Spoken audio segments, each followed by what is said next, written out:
marka hore Soomaaliya Allah mahadle Allahi muslim naga dhigay Allahi Soomaali naga dhigay Allahaasaan mahadinaa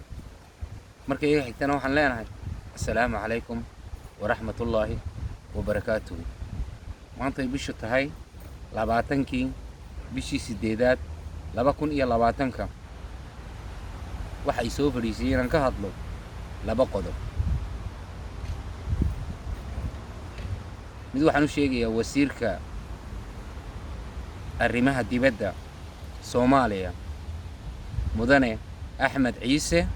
Cawad oo waraaqad Taiwan u diray wad ku mahadsantahay baan leenahay sidaad sovereignty-ga Soomaaliya u ilaalisay waa biyo kama dhibcaan sovereignty-ga Soomaaliya wana sida diintu inoo sheegayso waxaan nahay hal qoys in la isku hayaa waa daw ninka kala goynaya iyo shaka shaydaan wata marka saxda adaa ku taagan markasta xagga diinta ku taagan kuwad baan ku leenahay waxaan ku sheeganaa waxay leeyihiin 26 xafiis oo uga furan adduunyada oo ugu horeysa Djibouti oo ku xigta Ethiopia oo ku xigta Kenya waxaan rabnaa 26 ka meeloodba inaad waraaqa u dirto waa dadka sovereignty-ga Soomaaliya ku ciyaaraya ee qabiilka uga sameeyay xafiisyo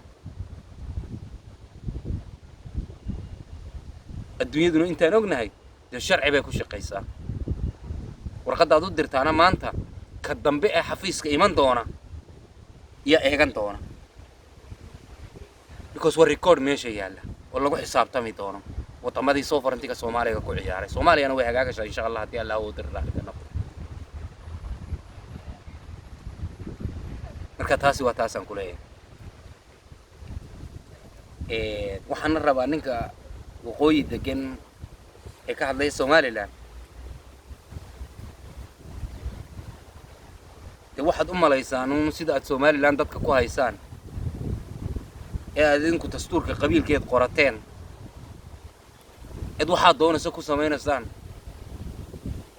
inaad adduunyada ka sameyn kartaan oo wasiirka arrimaha dibadda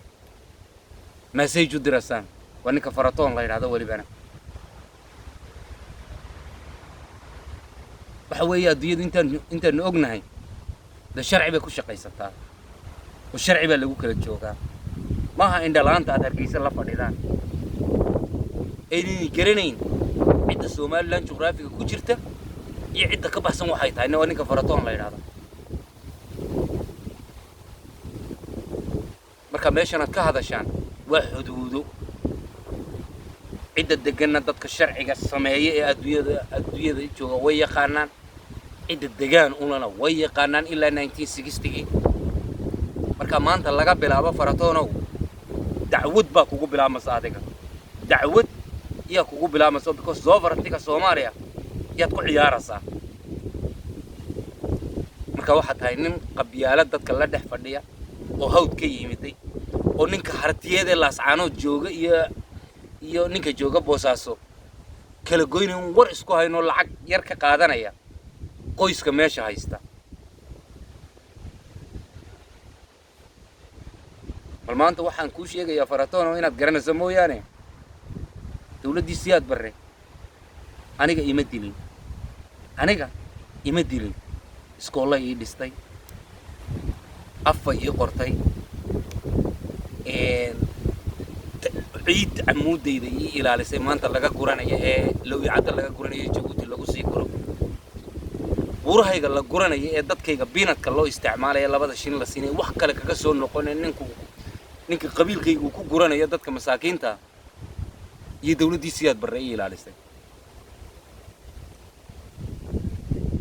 dawladdan maanta joogtaana 29 ka taasi 22 sano dhisay tan 29 sano dhisana wax alla wixii u dhisay oo dhan ma tiyaatar bay noqotay ma meeshii booliiska u dhisay noqotay ma xafiisyadii u dhisay noqotay ilaa kuwii Ingiriis ku dhisay yalla cuno noo qoran marka hadda nimankan dawladda aad u shaqeysaa waa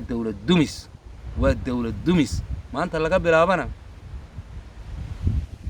dee adduunyada sharci baa ka shaqeeya somalilan awal cidi inagumay haysan maanta anaa inagu haysta aniga ayaa inagu haysta ninka duduminayaana waa aniga marka haddaba taas sidaa u ogow mustafa ratonowna ninka hawd kugu celin doonaa waa aniga haddaba waxaan rabaa maanta inaan message iyadana uga diro ninka gudaha deganeen waxba dhageysanayn war 2 cisho ka hor waxaan dhageystay reerka madhibaanka la yiraahdo reerka Muuse Dheeriye la yiraahdo iyagoo Hargeysa ku shiraya oo le warcadkaygiina siiyay